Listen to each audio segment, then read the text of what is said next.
Welcome to the Gilded Age and Progressive Era, a podcast about the United States and the world in the late 19th and early 20th centuries. I'm your host, Michael Patrick Cullinane. Welcome back to the show. Today we are talking about the American dream, which is one of those elusive ideas, and it probably appears most stark or most plainly, I guess, in literature. And you could think about classic texts like The Life of Davy Crockett or Ralph Waldo Emerson's Essay on Nature, or even Thoreau's Walden and Harriet Jacobs' Life of a Slave Girl. And in the Gilded Age, there's books like The Education of Henry Adams and Mark Twain's Huckleberry Finn and Tom Sawyer. All of those books grapple with the idea of the American dream. Today, we're actually looking at a 1930s text that reveals much about the Gilded Age and Progressive Era, as well as the 20th and 21st centuries as well, and that text is Gone with the Wind. Almost everyone knows the story of Scarlett OHara and the Civil War burning of Atlanta, and the 1939 film became the audio and visual icon of that moment. But much of Gone with the Wind takes place during Reconstruction and the Gilded Age. And to dissect all of that, I'm joined today by Professor Sarah Churchwell of the University of London School of Advanced Studies. She is an expert on the intersection of literature with reality and American history. Her previous book, Careless People, dissected the story told by F. Scott Fitzgerald in The Great Gatsby, and her 2018 book, Behold America, which gets considerable mention in our discussion today of Gone with the Wind, explored the idea of the American dream alongside America First and the election of Donald Trump. Welcome to the show, Sarah.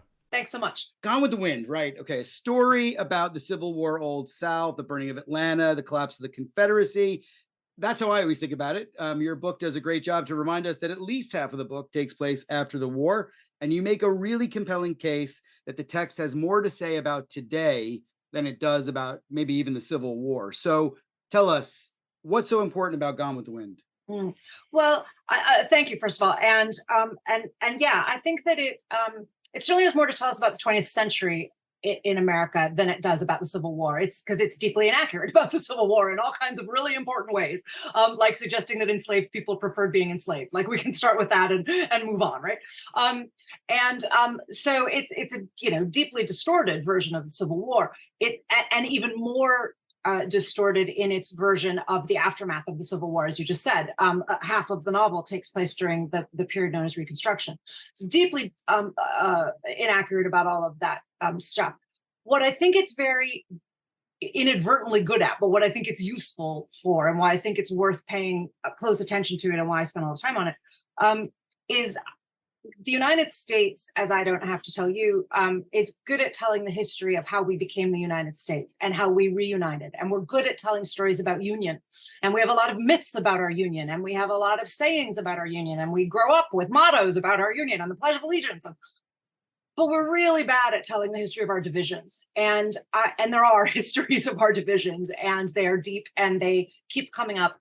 And then they keep catching us by surprise. And Trump, once again, when Trump, everybody was like, oh my God, what's going on? America, the United States, so divided. And I was like, well, there's a long history here.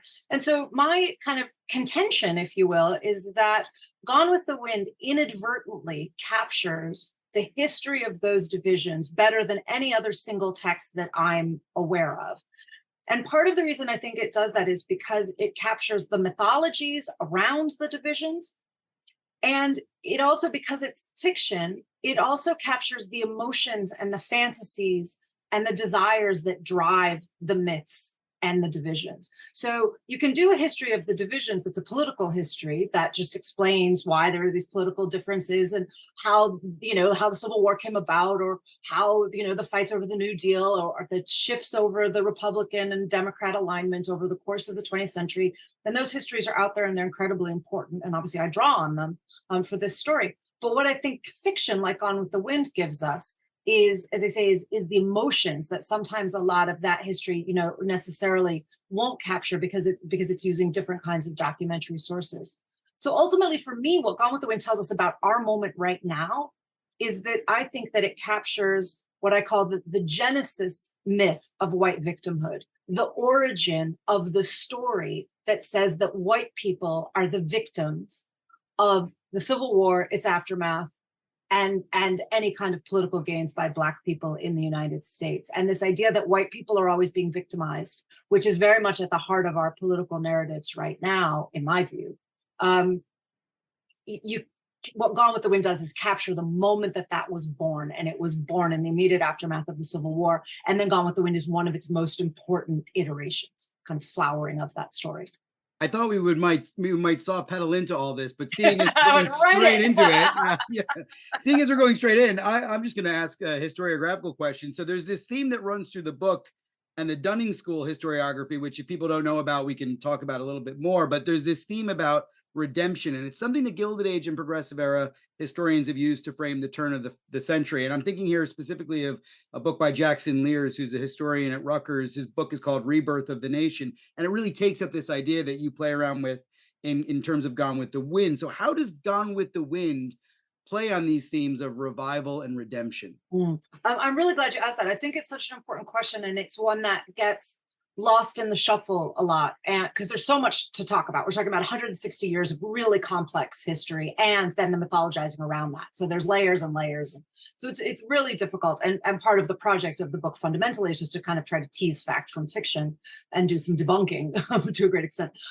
But redemption often gets dropped out of sight because of all of the stuff that's going on. Redemption is the name that white supremacist Southerners gave to the movement that immediately, or the moment that immediately followed what was called Reconstruction. Reconstruction was Lincoln's name for the project during the war. He gave the what would be obviously the necessary project of rebuilding the country after the war. He gave that the name Reconstruction, and that name held even after his assassination.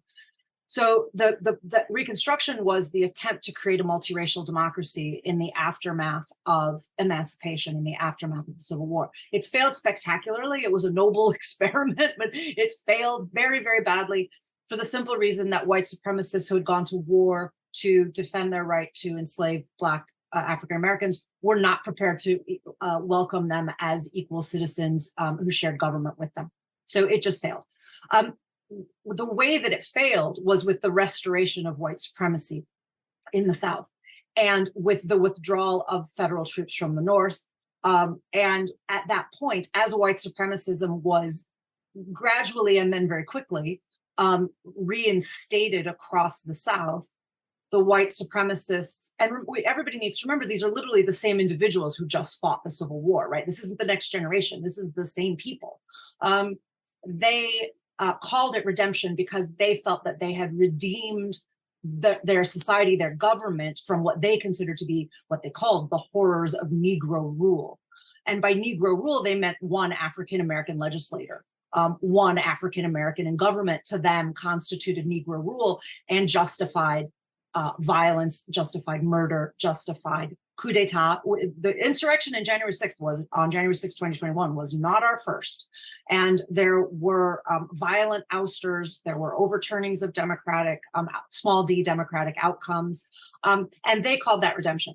Now, obviously that has strong religious overtones as well. And I think it's important that we capture that, because for them, they felt that this was not just that they had kind of economically or politically redeemed their narrative, but that, as it were, God had come in and said, you're justified, you're right, I support white supremacism, good for you, off you go. And that kind of religious justification, which was maybe more implicit in the period in which Gone with the Wind emerged in the 1930s, has obviously come out loud and proud now. And so, you know, it went underground at various points, but that strain of religious self-righteousness runs through the history that I'm telling. And so I think that idea of redemption captures a lot of the complexity of that really, really powerfully.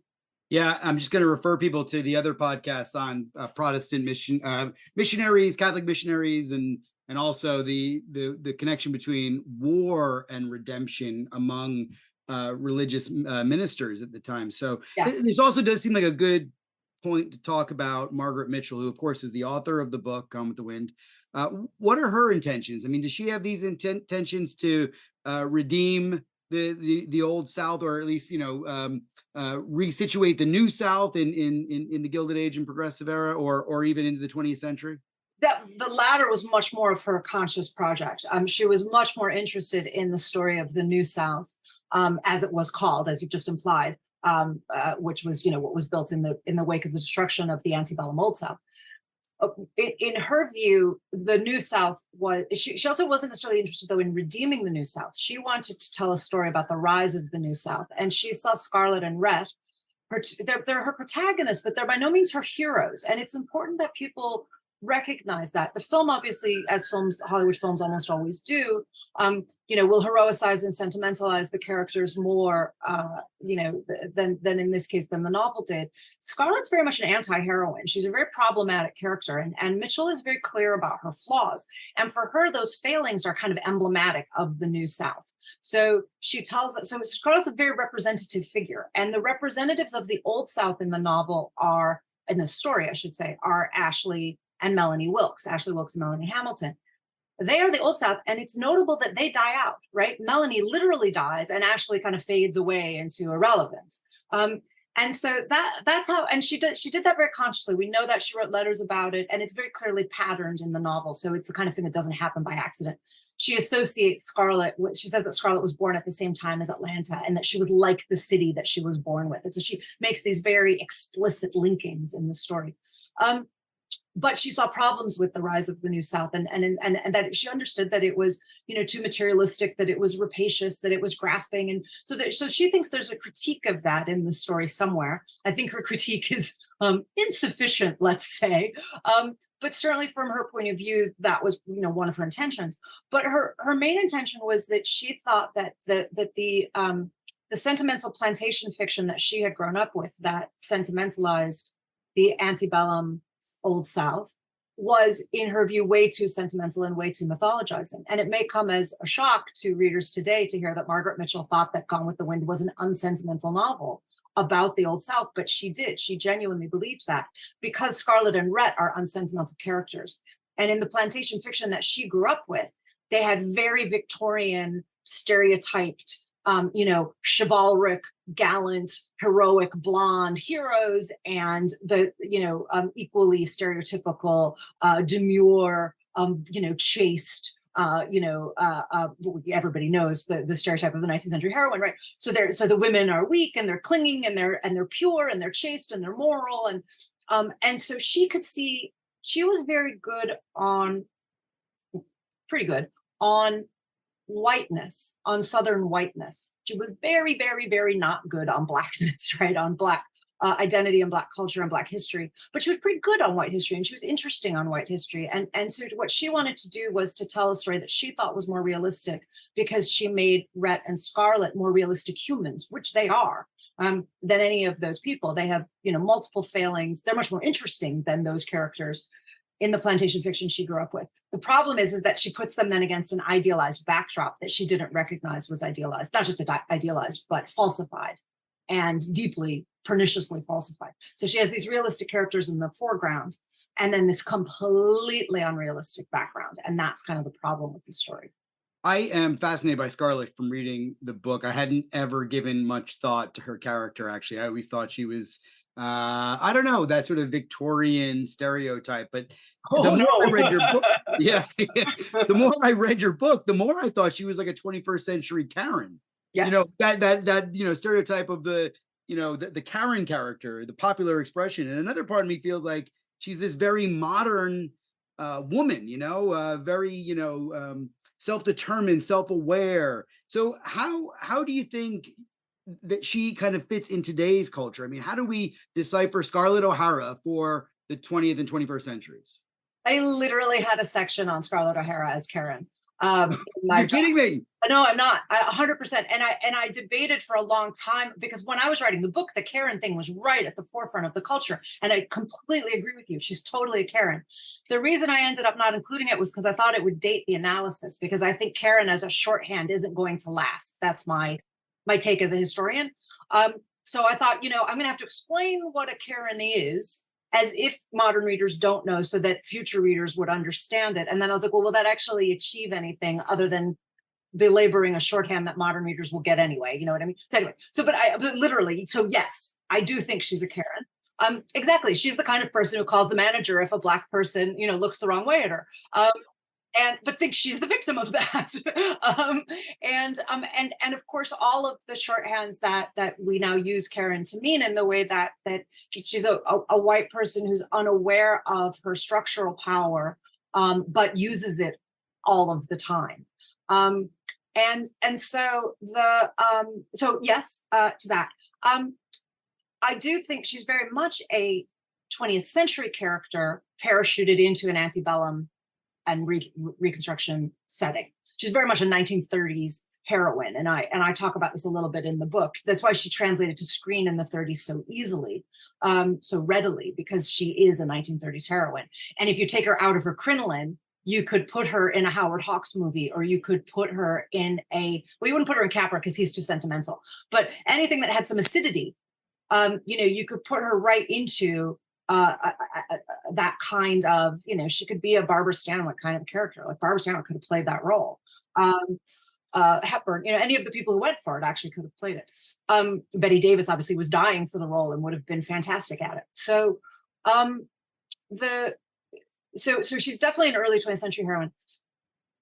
I think that, and part of what makes it interesting to read her story then is that it's not just that she's parachuted into a 19th century context. It's that what becomes interesting there is the way that all of her 20th century psychology, which is kind of proto-feminist, keeps hitting the impediments of 19th century society. And that's what Margaret Mitchell was interested in. Margaret Mitchell was consciously interested in that. Her mother was a suffragette. Margaret Mitchell saw herself as a feminist. People around her saw her as a feminist. She self-identified in that way. So but she didn't see Scarlet as a feminist heroine. She did also see her as an anti-heroine. Now, I personally think that that's a feminist take. Not everybody will agree with me on that, but I think it's more feminist to allow your women to be human than it is to try to make them heroic in the name of feminism. So that's my personal version of feminism. So the ways in which her agency is thwarted, the ways in which she has to make really complicated and immoral and unethical choices to get what she wants, but that she's in a real world context that she has to make these difficult choices. That's where I enjoy her story the most. And that's where I like her the most. Even when she makes really bad choices, I find her more interesting in those contexts. The only thing I differ with you on is that I don't think she's self-aware at all. And that's actually really important. And that's why I would say she's not that 21st century. She has no idea about her own desire. She has no idea about her own. She's not at all in touch with her own, not just her own sexual desire, which she's completely out of touch with, but or any sense of sexuality. She thinks she wants Ashley, who's completely sexless. And Rhett is sexy as hell, and she thinks she doesn't want him, but she does. And the text made clear that she wants him. Well, to the end, is that right, Sarah? At the end, do you think she's more self-aware because maybe because it is the end, she can be. She works it out to a certain extent, right? But all she works out is that she was after the wrong guy. But what Rhett says to her as he's leaving is basically that she's kind of insanely obstinate. And that she has to learn, to let go, and that she has to learn when she's lost, and she has to learn to accept defeat. And she literally ends the story as he walks out the door saying, "Frankly, my dear, I don't give a damn," which is the 1936 version of "Up yours." It's over, lady. I'm fed up to the teeth. And he walks out, and she ends the novel and the film plotting to get him back. So he's literally said to her, "Your insane obstinacy has driven us apart." And she's like, "I shall finish the story with insane obstinacy." Right. So she learned some lessons, but not the most important lesson. And again, I think Mitchell's clear about that. For me, it's the most interesting aspect of the novel as a whole, is that I think it's actually, for all of its reputation for sentimentality, and as I say, it's very sentimental in its view of racial politics. And offensively so. It's not at all sentimental in its view of love, of romantic love. It's deeply unsentimental about romantic love. And I think that's interesting, that one of the most famous epic romances of the 20th century is profoundly unsentimental about romantic and marital love, and is about how that breaks down irreparably. except that it ends with her thinking she can get him back. So it's ambiguous. Well, but as you say, that's actually part and parcel of her whole character as well. So it's not really a departure at all. I love that. And that's also made me rethink the book. All right. You bring up the real world context, the sociocultural backdrop to this. We have to talk about the book's language, because that comes in for careful scrutiny in your book. Mitchell, of course, used and argued for the use of the N-word in the book as being authentic language, and therefore legitimizes its use. Now, without going over the history of the word, how was it used in Gone with the Wind? How was it used in the Reconstruction and Gilded Age period? And what does your book have to say about Mitchell's usage of it? Thanks. I think it's a really important point, but I also appreciate your framing of it, because I also think that for me anyway is a more fruitful way of talking about it than, as you say, going into the history of the word. We all know that, and the choices that need to be made about whether to use it or not use it, and its high amount of sensitivity and how inflammatory it is. So she argued that it was historically accurate and that's why she was using it.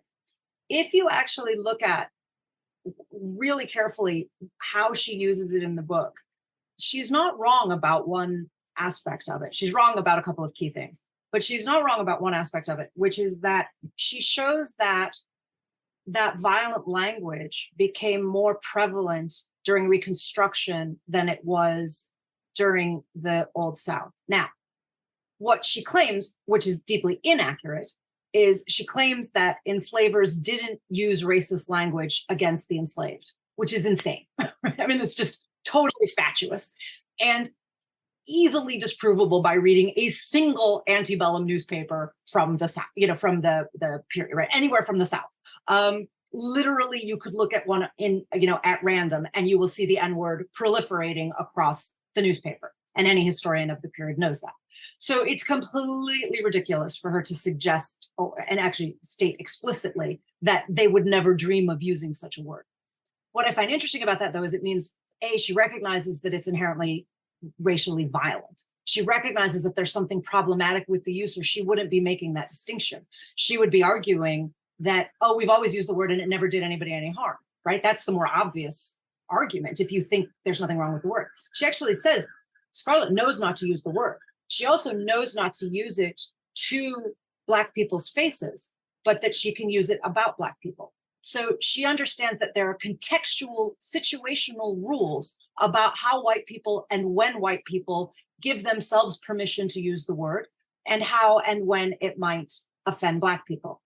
She's wrong about how those rules work, if you see what I mean. But the way she treats it makes clear that she recognizes that there were rules and that they shifted, and that even white people knew that. Because that feeds right into the rest of this sort of lost cause mythology that, is built up around minstrel shows or around blackface, or indeed Birth of a Nation, which you mentioned in the book that Mitchell watched D.W. Griffith's movie Birth of a Nation, and that amazed me. So how do all of those sociocultural activities and the rules that surround them, as you point out, how does that infuse the book with this sort of lost cause mythology? Yeah. So there's one other just key thing to add, and then I can answer that question, I think, more fully, which is that what she also shows inadvertently with this use of the N-word, which basically increases in its use by white Southerners after emancipation, is in the book. It also, and I'm not clear, by the way, on how conscious she was of that, but it is demonstrable that happens.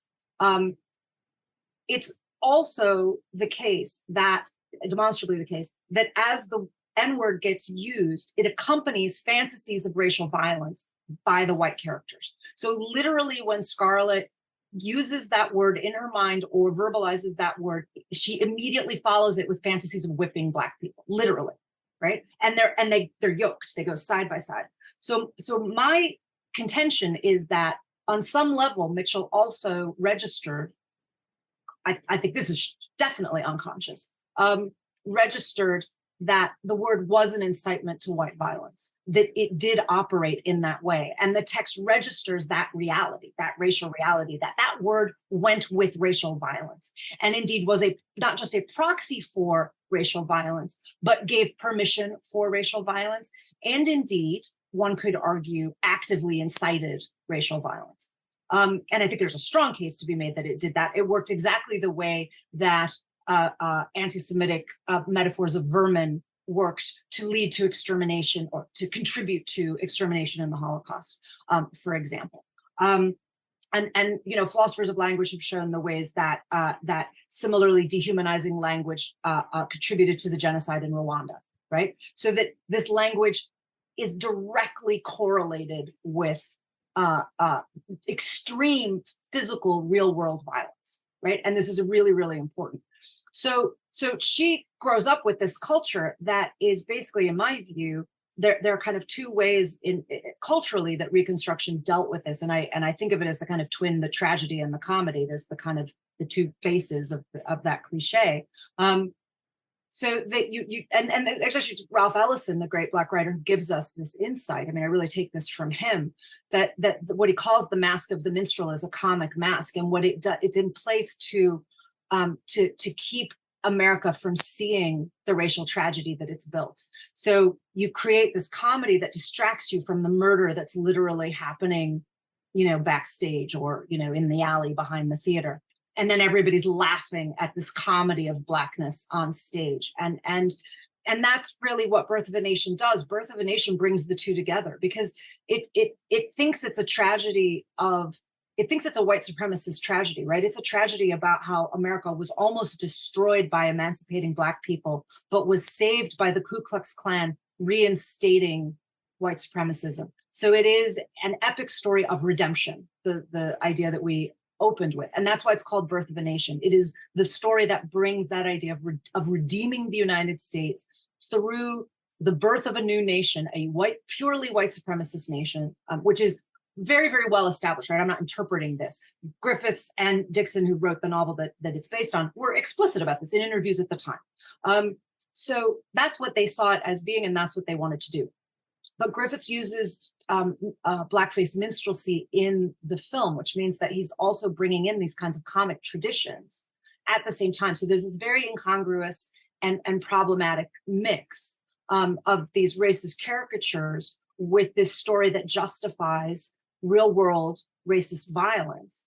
And what happened with Birth of a Nation when it came out in 1915 was that it actually incited the rebirth of the Ku Klux Klan. So the first Klan was born in the aftermath of the Civil War, as you've probably done episodes on this, as a backlash and as a means to deny Black people the franchise, which is what it was specifically created to do. And again, there's a ton of explicit evidence. I go through this chapter and verse in the book, showing how well documented this is. But then federal forces wiped out that first Klan, and it was reflamed. It was reinflamed, literally and figuratively, after Birth of a Nation in 1915 inspired its rebirth. And then we've never been without the Klan since. And it was, reborn on Stone Mountain outside of Atlanta, right where Margaret Mitchell was. So she was a teenager when when all this happened. She was born in 1900, so she exactly kind of follows the American 20th century. And so she grew up with these influences. She was not a fan of the second Klan, but she believed that there was a fundamental difference between the first Klan and the second Klan, which historically and documentedly there was not.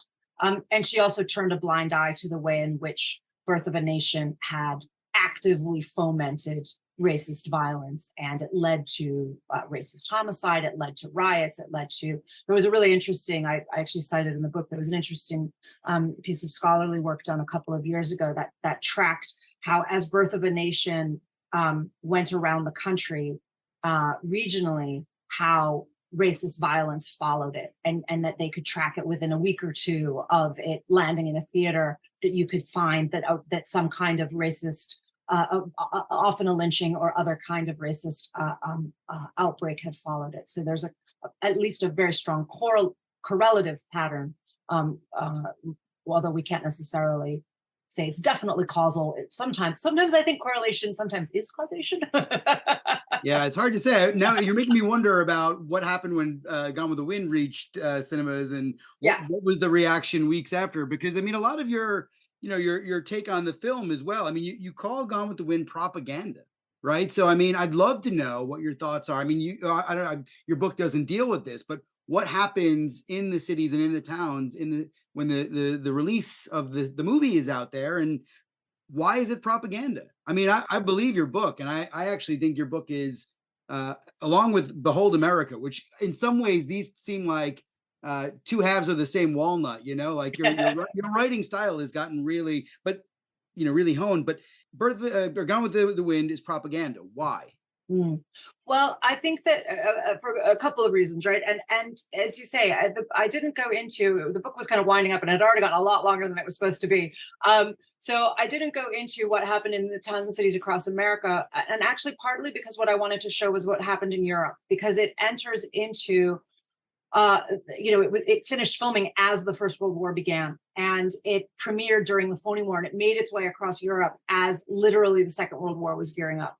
So one of the things that I wanted to show was that it enters the United States in the midst of, so the book comes out in 1936, the film premieres December 1939, and they wrapped filming at the end of August 39, so literally as the war was starting.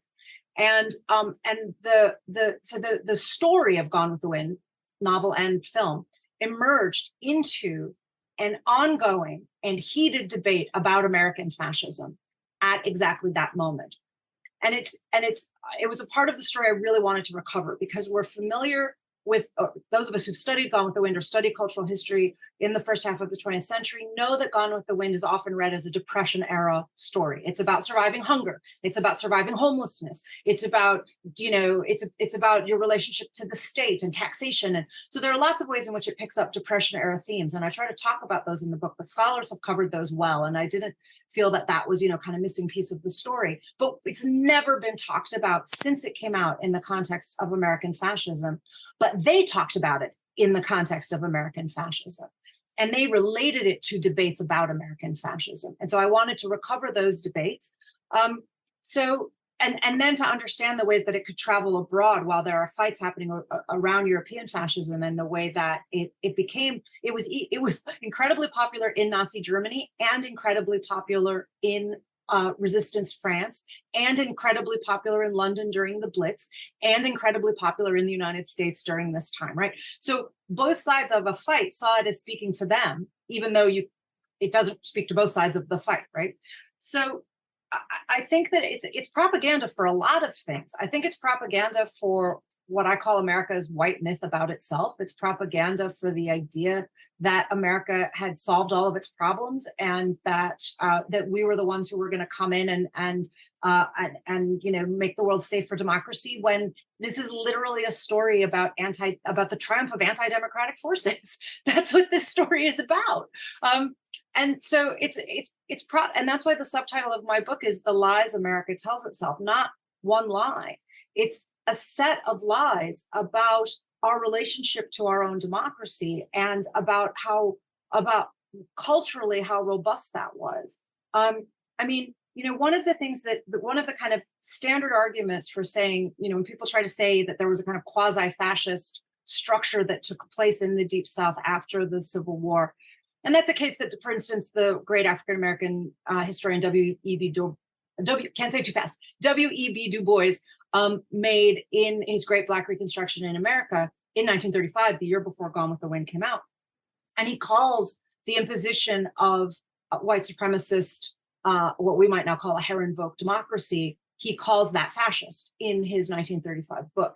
And people have read that as polemical, as a kind of rhetorical gesture trying to get audiences on board in the 30s. I think he was actually being quite specific, personally.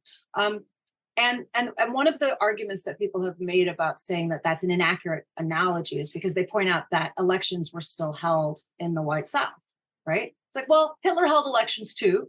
And the point is that they were rigged elections with a preordained outcome.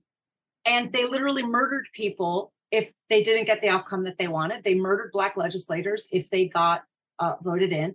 And the question is, would these supposed small d white Democrats who were told, that they were abiding by the democratic process? Well, no, they weren't.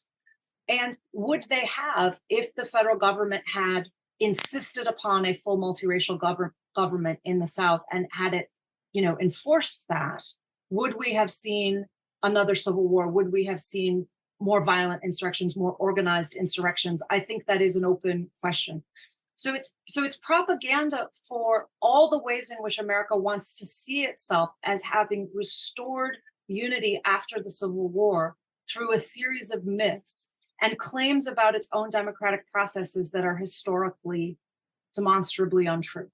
I just want to plug again your book, Behold America, which is the book that you published prior to this one, because that takes us down this rabbit hole of fascism in America and what it really looked like, and ties together America First back in the 20s to America First in the 21st century. And that's why I say it's kind of two halves of the same walnut here. We're looking at democracy in America in both of these books. It's under the magnifying glass. And I'm not going to dwell on that too much more. I'm going to save a big question at the end about democracy in America. But I have a sort of... Can I just come in at one point on that? Just because, yeah. Thank you for that. But also, I absolutely do see it that way. I see this book as a follow-up to Behold America.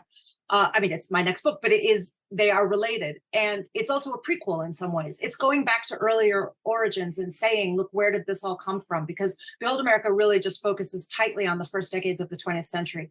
So I see them as kind of companion volumes. And I think of them actually as, I like that they're two halves of walnut, but I see them as siblings. And they're telling different parts of a family story about America, and it's part of the family story that those of us in the family, we're allowed to say bad things about our family, but nobody else is. It's like I've taken that prerogative as an American to be like, look, I'm really mad at you right now. I still love you, but I'm super mad at you right now. And let's tell some stories about where we've gotten this wrong and whether we can try to correct our course. So, but anyway, I just wanted to say I do see it that way too, and thank you. Well, that's a way better metaphor than the walnut, because you can't get mad at a walnut. So I think that's super.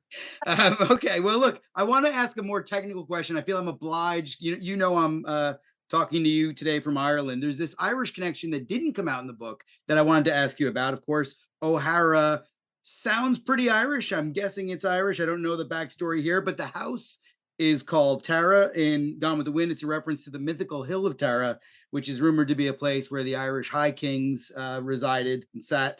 What's the connection beyond Margaret Mitchell? Is there any connection to Ireland? I mean, there's often this the Irish, they're often called the green and the black, and there's comparisons that are made in scholarship to the way the Irish were treated and the way transatlantic enslaved peoples were treated.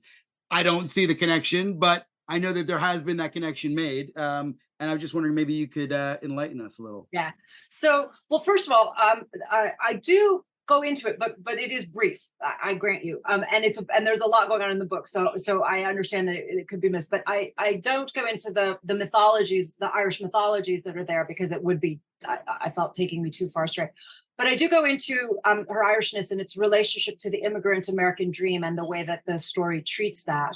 And the way that the story mythologizes the Irish connection to the land, which I see as a way of sentimentalizing white Americans clinging on to white Southern Americans clinging on to property after the Civil War.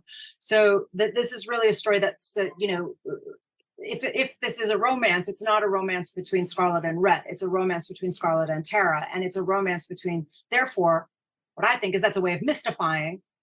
It's a romance with property, and it's a romance with her rebuilding. It's an American dream story for the 20th and 21st century, where the American dream is about upward social mobility and material rapacity. And it's about her avarice. That's what it's about.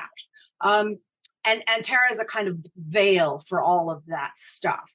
There are, so I do bring in the part where Rhett, for instance, says to her, the O'Haras might have been kings of Ireland once, but your father was just a smart Mick on the make. Part of what Mitchell is doing there is it's kind of bringing in contemporary 30s ideas around Irish immigrants.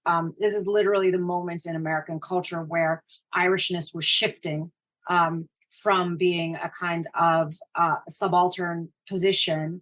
It's literally this is the generation of Joe Kennedy as it shifts from being your immigrant mix. Or, the Irish not wanted, Irish being seen as an immigrant threat, and being indeed troped as the Black Irish, as your question, implies and gets into, and they're being assimilated as white. And there's a lot of scholarship about this, about how culturally they go from being the Black Irish to being the white Irish. As I say, I have Irish heritage here, so I feel some sense of, my dad is a lot like Joe Biden. He thinks he's Irish. I'm like, Dad, you're not Irish. You're like fifth generation American. He's like, no, I'm Irish. I'm like, Dad, you're really not Irish. But so I get that.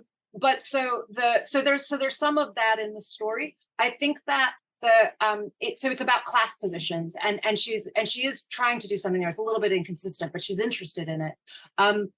In terms of the claims that the fraudulent claims that are made today, the propagandistic and politically motivated claims that are made that that Irish why am I losing the word? Indentured workers were equivalent to enslaved Black people have been widely debunked by serious historians. There are some excellent books about it that I commend to your listeners if they're not familiar with it.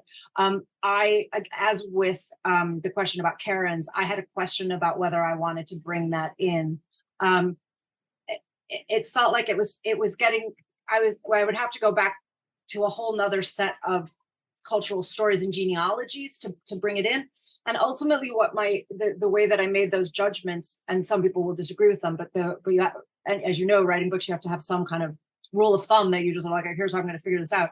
And mine was that if it came into Gone with the Wind, then it was legitimate. But that if it didn't come into Gone with the Wind, I would muddy my argument if I imported stuff from our political. Because if my claim is that Gone with the Wind has something to tell us about our political moment, then it's illegitimate for me to import something from our political moment that isn't in Gone with the Wind. Then I'm distorting my argument. So I didn't see her implying that claim about the Black Irish, because I believe it has been manufactured laterally, and because it didn't exist in the 30s, so it wasn't one she was familiar with. So it's not there. So I didn't bring it in for that reason, but I do try to touch on. But I agree, not as fully as it could have, on the importance of Irishness. The other really big theme from today that the novel doesn't really get into, it kind of does, is religion. And Scarlett's Catholicism also matters to the story a little bit, but it actually kind of drops her Catholicism. It gets less interested in her Catholicism as the story goes on. And I read it as a kind of shorthand for morality. But of course, religion is incredibly important to American politics today. And I think, so it's the Irishness gets short shrift, and religion, doesn't really properly make its way into my account, because I think Gone with the Wind doesn't really, well, it does deal with the Irishness, but which is why it's there. Well, this is also why people listen to podcasts, so they can get the additional stuff. But I think yeah, exactly. Yeah, DVD your point about the whiteness and developing the idea of whiteness, and Irish being very much a part of that, transitioning from a racialized other or subaltern, as you put it, to an accepted white race is a great story. I also think your point about the romance with property is a real big part of the Gilded Age that I really wanted to delve into, because this is really, in terms of Tara.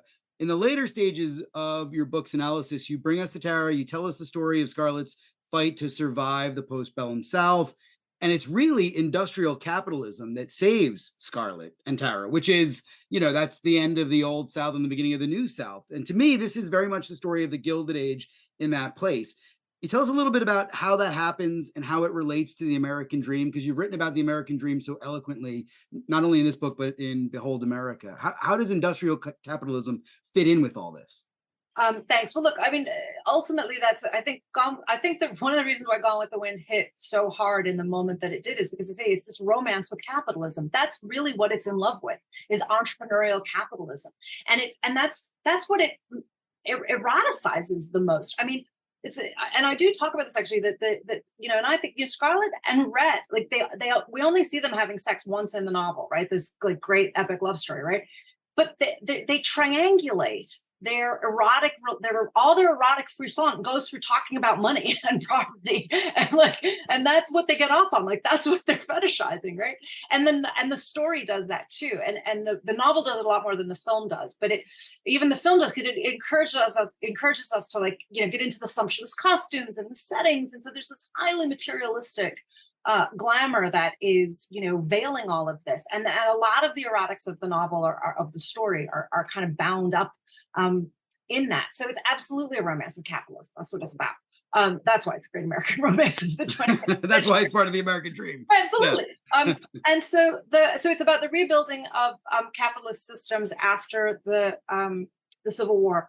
For me, one of the I don't want to call it inspiration, but one of the things that I saw as I was looking at the book again that made me think, oh, I actually have something to say here. And there's something that needs to be said about this story that I don't think has been said before, which is when I realized as I was looking at it, and I had originally been going to do a short version of the book about like statues, and I was going to use it as a way to understand what the controversies around statues.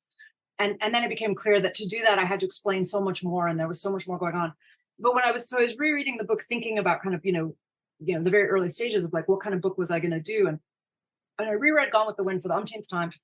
And I suddenly saw that Scarlett rebuilds her fortune, not just through capitalism and through the retention of property, but specifically through the hiring of convicts and the building of the carceral industrial complex. So it's not just industrial capitalism, it's carceral industrial capitalism. And that's very specifically what this story shows, is that Scarlett makes her money immediately after the war by through literal reconstruction, through the booming lumber business after the destruction of Atlanta. And at first she tries to hire what the novel calls free darkies, which is to say emancipated Black people. And then she doesn't want to work them anymore because she has to pay them free wages. And so she hires convicts who she can treat like the enslaved. And then basically that creates the system that, and so it feeds into the realities of the ways in which Black people were reincarcerated after the Civil War during Reconstruction. And Gone with the Wind is fictionalizing that and mythologizing it, because she only deals with white convicts, which is a kind of complicated side thing, but I go into it in detail in the book. So absolutely, the story about the American dream that is being told here, which completely resonated with 1930s audiences, is about the importance of retention of property, the way that home can sentimentalize that, but it's about white ownership of property as the New Deal is being built, the importance of this idea of home ownership as the central pillar of Roosevelt's selling of the New Deal to white middle class America, that this is what's going to get us out of the Depression. And this is the promise that America is making of the little house with the white picket fence, and of generational improvement, and all of those kinds of promises are fundamentally bound up in what rapidly becomes Cold War democratic capitalism, right? This idea that American democracy and capitalism are completely intertwined, and ultimately becomes what we call neoliberalism. And for that, you have to read Gary Gerstl's new book on neoliberalism. Your readers, I'm sure you already have, your readers need to read Gary Gerstl's new book on the neoliberal order, which is just absolutely, you've got it right there on your shelf. Exactly, I knew you would. But that's kind of where it takes us, right? So it's the American dream being rewritten in that way. The other thing I want to say about the American dream, though, right now, which I find really fascinating, and I haven't written about it at length yet, partly because I'm tired, but partly because it's in flux, and I'm not sure what how it's going to play out. But even when I started Behold America, which was immediately after Trump was elected in 2017, I was looking at polls for what Americans in 2017, thought the American dream meant. And I did like a BBC4 documentary just before that, in the run up to 2016. I think in 2016, to the run up to the election, or maybe 2015. Anyway, where I went to America and literally did man on the street interviews, talking to people in front of Trump Tower about what they thought the American dream meant. And from 2015 to 2017, I had all kinds of evidence to show that people still said it's the immigrant experience, it's upward social mobility, what we were just describing, that kind of old school idea of the American dream. Now there are increasingly polls right now showing that a growing number of Americans, and I think maybe even a majority, although I'd have to double check if that's correct, will answer the question, the American dream, with one word, and that word is freedom. And that is a real ideological shift. And it has huge ramifications. It's also extremely abstract, isn't it? I mean, whereas the tangible free sort of, I guess, 2015 view of the American dream is about, upper mobility, social equality, making more out of less. Now freedom, I mean, what is freedom? I mean, as Whatever Eric you Foner want it said, to be. it's whatever you want it to be. Right. I want to bring you back to the first thing that you said today was about, we're really good at telling stories about union. We're really bad at telling the history of American division. And you sort of seized on my closing question. So this is it. What in the world is it about treason that Americans are collectively unwilling to admit or prosecute? It's a country where patriotism, I mean, is just so important. And you and I grew up there. We have this unique vantage point where we live abroad now. And the thing that confuses me the most about America is, why is treason not something that gets into the court system and puts either insurrectionists or, Confederates in prison? Well, first of all, I'm not sure that that's not going to happen. I'm genuinely not sure. I think it's, we're talking in the midst, as indictments are dropping around Donald Trump. And he's literally just been indicted, 31 counts of the Espionage Act. So it remains to be seen. I think that the word treason probably isn't going to be the one that they try to prosecute. I think that my sense is that partly that there's a pragmatic legal answer to that, which is that it's difficult to prosecute in the United States because of the ways the laws are set up. And so prosecutors are actually going for things they can get, rather than the kind of principled position around what we might think of as treason, but recognizing that that's actually, if the goal is to get somebody behind bars and to stop them from being a, reckless danger to the nation, then you do the Al Capone thing of getting them on tax evasion, and that'll do. So I think there's a pragmatic answer, which I think I have to defer to lawyers, but I think that might be part of it. I think that culturally we have that we have two deep, a kind of psychological, phantasmatic commitments. One is to this idea of unity.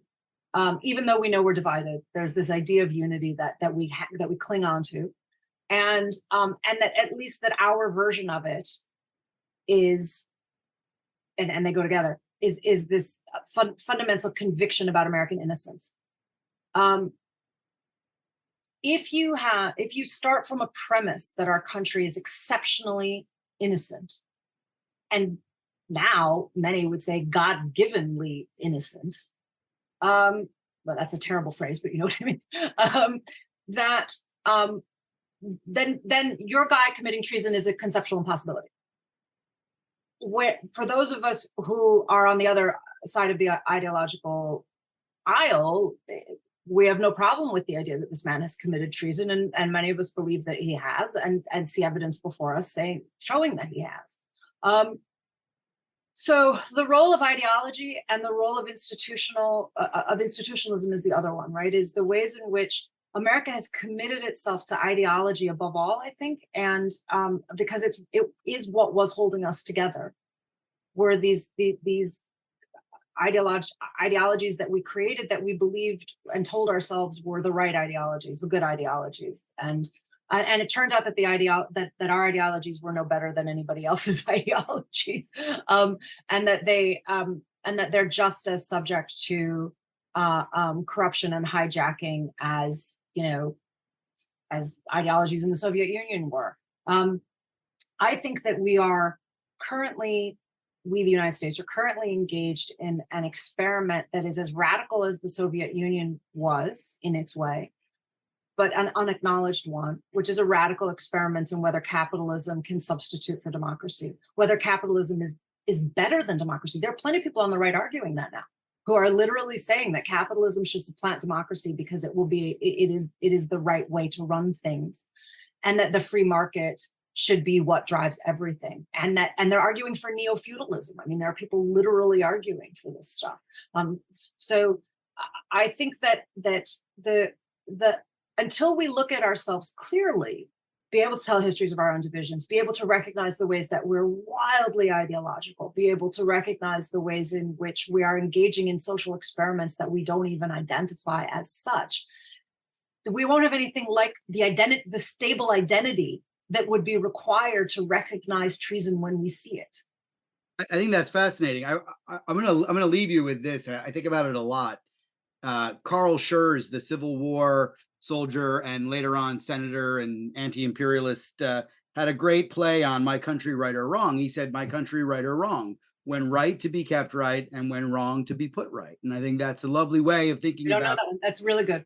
Yeah, about American patriotism. I have a ton more questions for you, Sarah, and I'd love to spend, as you said earlier, 4 hours talking about the book. I could easily do it, but I'm going to leave it there, and I'm going to encourage everyone, obviously, to pick up a copy of this book. It's really wonderful. It tells us so much about our past and our present, and I think buy also Behold America, because if you read the two of them together, you get a really deep understanding of where we've been and where we're going, perhaps. So thanks so much for joining me. Thank you very much. I really appreciate it. Thanks for your questions. Well, that's all we have time for. Thanks for listening.